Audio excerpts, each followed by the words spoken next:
Hello বন্ধুরা, কি করছো তোমরা সবাই? দেখো, আরেকটা রথ টানার ভিডিও তোমাদের কাছে আনলাম আমি। এটা হচ্ছে পূর্ব মেদিনীপুরের মহিষাদলের নাম নিশ্চয়ই তোমরা শুনেছো অনেকে। মহিষাদলের রাজবাড়ির রথ টানা হয়।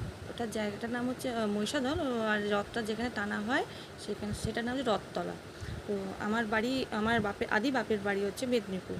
ঠিক আছে, মেদিনীপুরে পাঁশকুড়ায়। তো দেখো, প্রচুর ভিড় হয়। এটা দিনের বেলায় টানা হয় রথটা। তখন কটা হবে, ওই 11টা 11:30 বাবাকে ফোন করলো, তখন 11টা 11:30 তখন এই রথটা টানা হয়। খুব প্রচুর প্রচুর লোক হয় এই রথ টানাতে, প্রচুর প্রচুর লোক। অনেক বাইরে থেকেও আসে। বাইরে থেকে মানে কি, এমনি ওই আশেপাশে আমাদের বাঁকুড়া, তারপর পুরুলিয়া, এইসব জায়গা থেকে তো আসে। অনেক দূর দূর থেকেও লোকজন যায় এখানে রথ টানতে। দেখো, এখনও শুরু হয়নি। এখানে রাজবাড়ির যে রাজা আছে, ছোট রাজা আর বড় রানী এখন আছেন কিনা বলতে পারবো না। উনি বাইরে থাকেন, আর ছোটো রাজাও বাইরে থাকেন। তো উনি আসবেন, বামুন আছে, বামুন পুজো করবে, করার পর রথটা টানা হবে। এখনও পুজো মনে হয়